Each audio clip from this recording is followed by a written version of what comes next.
मैं दिवाकर वर्मा आप सभी का स्वागत करता हूं प्रगति एकेडमी यूट्यूब चैनल पर। आज हम लोग इस बात पे चर्चा करेंगे कि भारतीय राज्य व्यवस्था में जो संविधान है, यानी इंडियन कॉन्स्टिट्यूशन है, उसमें जो 22 भाग है, उसके पार्ट हैं, वो क्या क्या है। ठीक, बहुत महत्वपूर्ण विषय है। प्रीवियस प्रश्नों को अगर देखा जाए किसी भी परीक्षा में, यानी एसएससी हो, रेलवेज हो गया, यूपीटीटी हो गया, टेट हो गया, और वनडे एग्जाम जो हो गए जो होते हैं, यूपीएससी, ट्रिपल एस, आरओ तक लेवल तक के, मैं पीसीएस तक की बात करूंगा कि उन सभी में संविधान के जो भाग है उनसे जुड़े प्रश्न पूछे जाते हैं। जैसे कि पूछ दिया, कोई नाम दे दिया कि एक्स वाई जेड है, ये किस भाग का हिस्सा है, किस भाग में इसका वर्णन है, तो आपसे नंबर पूछ लिया, या फिर नंबर पूछ लिया कि भाग 5 में क्या है, ऑप्शन दे दिया, संघ है, राज्य है, ठीक, प्रकीर्ण है, संशोधन है। तो इस प्रकार से प्रश्न पूछ जाते हैं। एक प्रश्न होने की संभावना है। और वर्तमान में जिस प्रकार की चुनौतियां हम सबके सामने हैं कि एक ही एक सीट पर कई हजार बच्चे अप्लाई करते हैं, तो इस हिसाब से मान के चलिए एक एक प्रश्न आप सभी के लिए बहुत महत्वपूर्ण है। तो हम इस अपने परीक्षा के महत्वपूर्णता को समझते हुए हर एक चीज पर गौर करेंगे और आज इस बात पर डिस्कस करेंगे कि संविधान में जो 22 भाग हैं वो क्या क्या हैं और कैसे। ठीक, इसको समझेंगे और याद कर लेंगे, याद भी हो जाएगा, कोई ज्यादा सोचने वाली बात नहीं, बस एक सीक्वेंसिंग है, उसको सीक्वेंसिंग को आप समझिए और आराम से याद कर लेंगे। ठीक, यहां पर देखिए,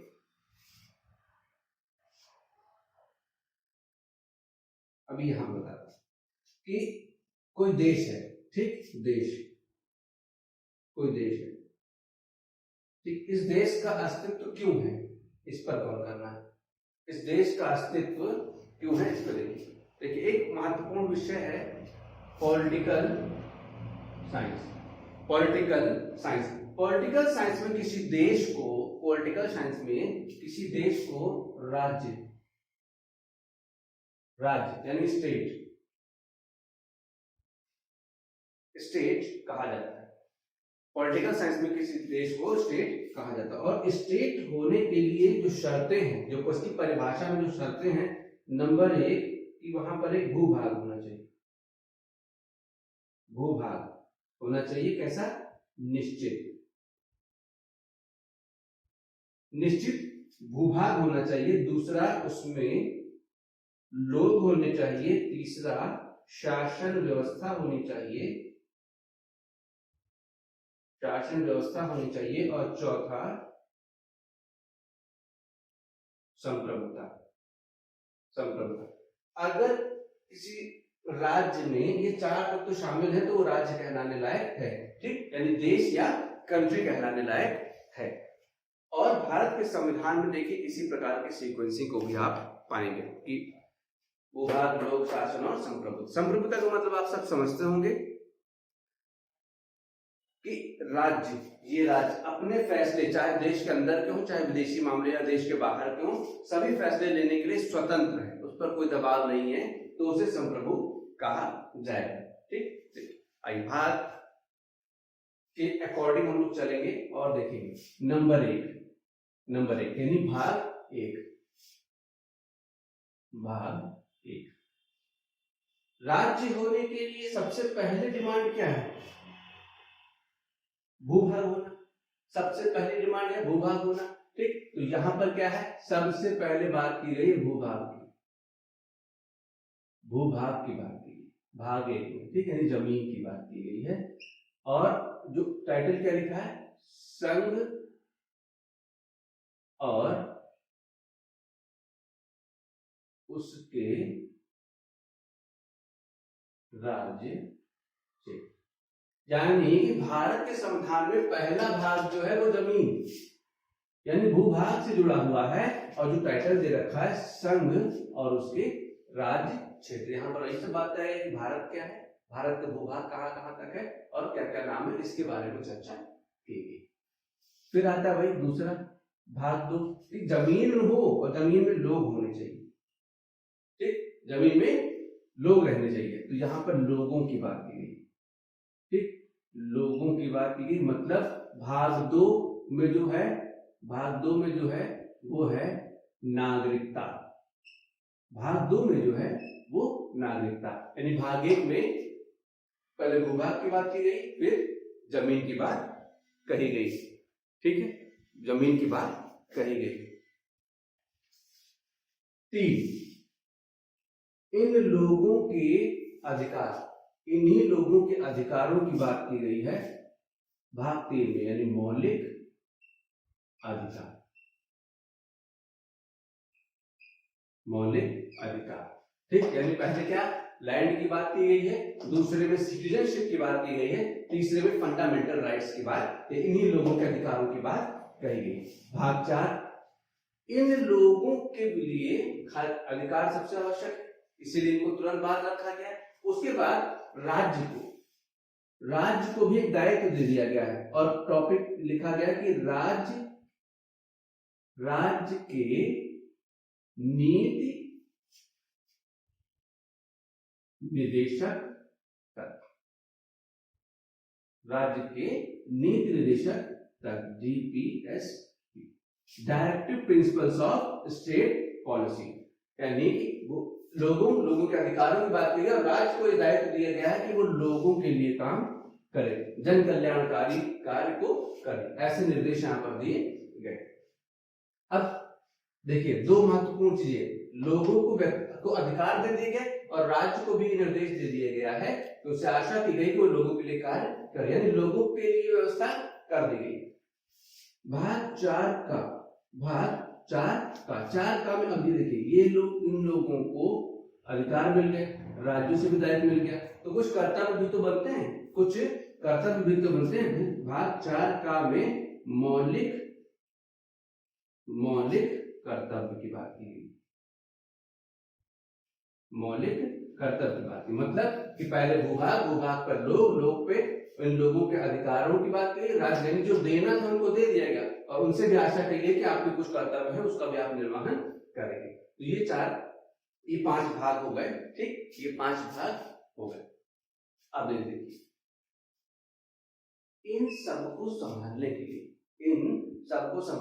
देश देखने के लिए एक शासन व्यवस्था की जरूरत है। हमने यहाँ भी देखा कि भूभाग की हमने बात कर ली निश्चित, और लोगों की बात कर ली, अब शासन व्यवस्था की बात करते हैं। अब शासन व्यवस्था की बात, तो भाग 5 संविधान का भाग 5 में क्या दे रखा है, संघ, ठीक, यानी यूनियन, यानी केंद्र सरकार, केंद्र सरकार क्या है, भाग 5 में इसकी बात कही गई। अब आप सब इस बात से परिचित है कि भारत में कई स्तर पे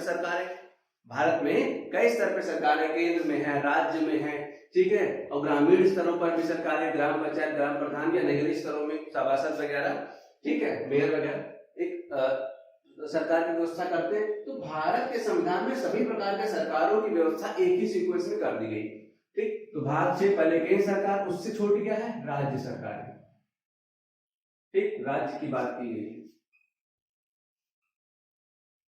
ठीक। अब एक चीज यहां पर ट्विस्ट है, भाग 7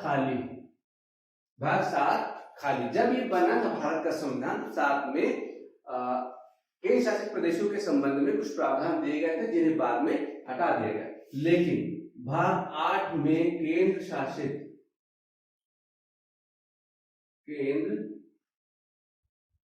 शासित प्रदेश, इनके बारे में, इनकी सरकारों की बात की व्यवस्था की बात कही गई, यानी केंद्र सरकार, राज्य सरकार, सबसे छोटी केंद्र शासित प्रदेश यूनिट। अब आइए 9 में, भाग 9 में भाई अभी मैंने बताया ग्रामीण सरकार या क्या कहते हैं, ग्रामीण स्तर की सरकारें और शहरों में जो सरकारें हैं लोकल लेवल, जैसे सभासद हो गए, वहां मेयर वगैरह हो गए, इनकी बात मैं कर रहा हूं। उसमें क्या है कि ग्रामीण भारत का विस्तार शहरी भारत से बहुत ज्यादा है, इसलिए पहले ग्रामीण प्रशासन की बात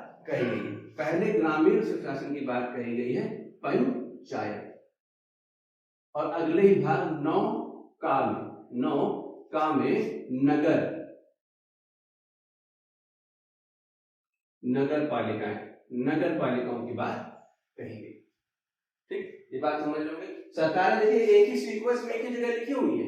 अब कंफ्यूजन तो ये भाग यहाँ है, भाग कुछ कंफ्यूजन की इसमें वही नहीं, सिस्टम ही नहीं। एक सीक्वेंस सभी सरकारों की बात की, संघ की बात की, राज्य की बात की गई, केंद्र शासित प्रदेशों की बात की गई, फिर लोकल लेवल पर जो सरकारें हैं, पंचायत और नगर पालिकाओं की बात कही गई। भाग 10 भाग 10 में क्या है कि भारत में अनुसूचित जनजाति क्षेत्र हैं जो विशेष तौर पे संवेदनशील क्षेत्र माने गए हैं, उनके प्रशासन के लिए अलग से व्यवस्था संविधान में कर दी गई। अनुसूचित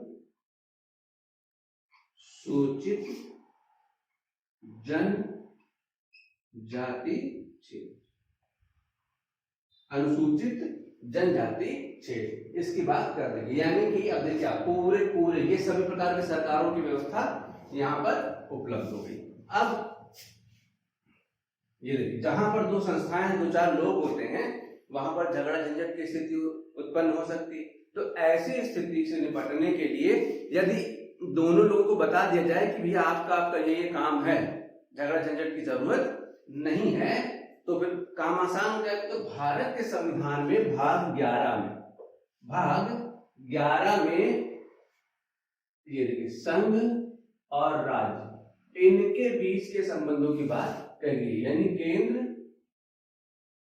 राज्य संबंध, केंद्र राज्य संबंध, ताकि इनके बीच जो विवाद हो वो उसकी स्थिति ना उत्पन्न हो। सभी की शक्तियां जो कार्य हैं वो यहाँ पे पहले से डिफाइन है और उसी अकॉर्डिंग दोनों को अपने कार्य को करना है। ठीक, अच्छा ये सब तो हो गया, लेकिन जैसा आप लोग सब इस बात को जानते हैं कि जब केंद्र राज्य का संबंध के बारे में चर्चा कर दी गई, भारत में राज्यों की जो स्थिति है वो केंद्र पर आश्रित है, केंद्र सरकार पर आश्रित है, उनकी केंद्र सरकार पर आश्रित है। ऐसी स्थिति में राज्यों को अपने आर्थिक स्थिति को मजबूत करने के लिए केंद्र की ओर देखना पड़ता है। तो जैसे ही केंद्र और राज्य संबंध बने, भारतीय संविधान में सबसे पहले तुरंत ही वित्त की बात कर दी गई, वित्त और संपत्ति की बात कर दी गई। मतलब सीधी सी बात है, केंद्र राज्य संबंध तो है, लेकिन संबंध तभी तक रहेगा जब पैसा वैसा दोगे।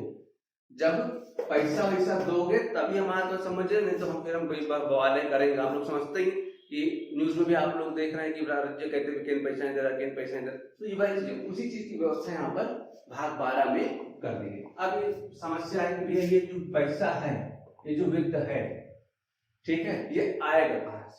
कहीं तुरंत संविधान में निकाल दिया, कहीं ऐसे आएगा। ये देखिए, व्यापार और वाणिज्य, व्यापार और वाणिज्य, केंद्र और राज्य संबंध की बात की गई। अब तुरंत उनके पैसे बंटवारे की बात की, ऐसे पैसा आपको मिलेगा, और तुरंत फिर बात की व्यापार और वाणिज्य की, वो पैसा आएगा कहां से, पैसा आएगा कहां से? फिर समस्या है, कहें ये सब तो ठीक है, हो गया, लेकिन ये बताओ इसकी निगरानी कौन करेगा, देखेगा कौन, व्यवस्था कौन देखेगा?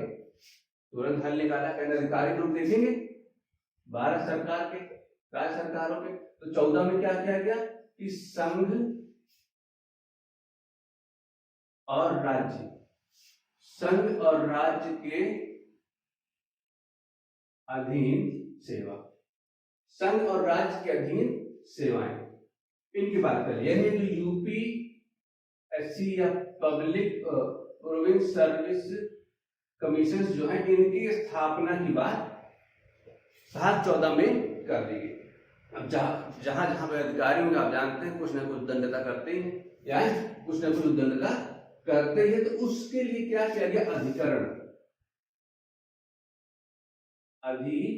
यानी ट्रिब्यूनल्स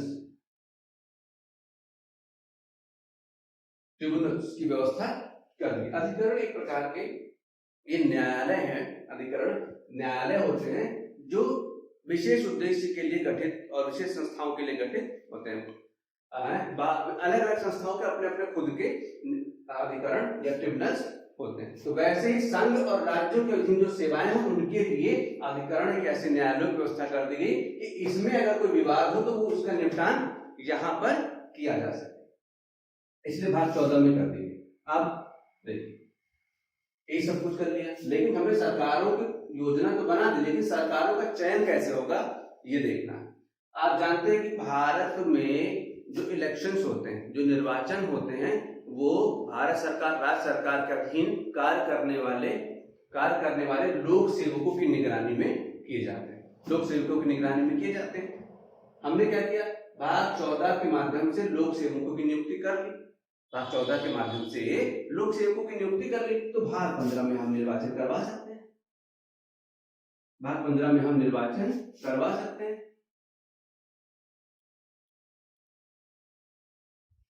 सिंपल सी बात है ना, मतलब जब अधिकारी ही नहीं होगा तो निर्वाचन कैसे होगा?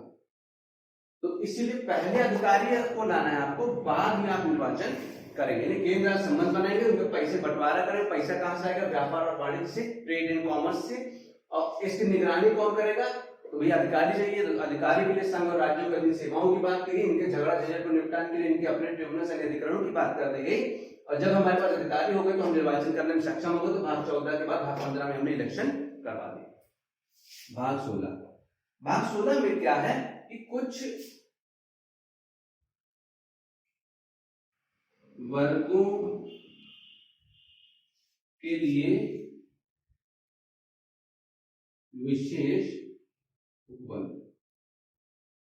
ठीक, यहां पर थोड़ी सी पार्लियामेंट के संबंध में बात कही गई कि संसद की कुछ विशेष शक्तियां हैं, उसके संदर्भ में यहां पर बात कही गई है। और SC ST के आरक्षण उनके संबंध में यहां पर बात कही गई इस भाग 16 के अंदर। ठीक, भाग 17 में राजभाषा। ठीक, यानी देश की या कंट्री की या स्टेट की इंडिया की जो भाषा होगी वो क्या होगी और कैसे वो कैसे देखा जाएगा, भाग 17 में राजभाषा की बात करेंगे। ठीक, अब आपने चीज देखी कि पहले हमने क्या किया, एक व्यवस्था देखी कि कोई जमीन हो, जमीन पर लोगों के अधिकार हो, और राज्य को निर्देश देंगे कि लोगों के लिए कार्य करेगा। और ये लोग खाली मलाई नहीं काटेंगे, ठीक है, कुछ जिम्मेदारी भी होती है देश के प्रति, तो मौलिक कर्तव्यों को उसके बाद पहले दिया गया, पहले अधिकार दे दिए, राज्य से भी ले लो, अब दो, अब वापस करो, कर्तव्य निभाओ। ठीक है, पहले अधिकार दिए गए, राज्य के को भी निर्देश दे कि लोगों के लिए काम करो, और फिर लोगों से आशा की गई है कि अपने कर्तव्य भी निभाइए। इन सभी व्यवस्थाओं को देखने के लिए सरकारों की व्यवस्था की गई। केंद्र सरकार, राज्य सरकार, केंद्र शासित प्रदेशों की व्यवस्था, पंचायतें, नगर पालिका और अनुसूचित जनजाति क्षेत्रों के प्रशासन की बात कही गई। उसके बाद केंद्र और राज्यों के संबंध की बात की गई, इनके बीच पैसे के बंटवारे और सबके संबंध में बात की गई। ये पैसा कैसे आएगा, ट्रेड और व्यापार, इसकी बात कही गई है। फिर इसकी निगरानी कौन करेगा, तो संघ सरकार और केंद्र सरकारों के अधीन सेवाओं की बात कही गई है। जब अधिकारी हो गए तो हम निर्वाचन करवा सकते हैं, तो तुरंत अगले भाग में निर्वाचन करवाएंगे। और कुछ विशेष वर्गों के लिए उपबंध रखे और राजभाषा की बात कही गई। ठीक, ये बात आप समझ लें। 18,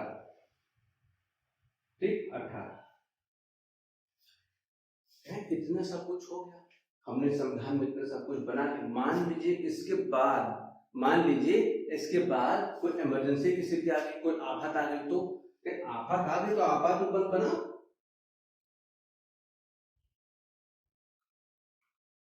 आपातकालीन उपबंध,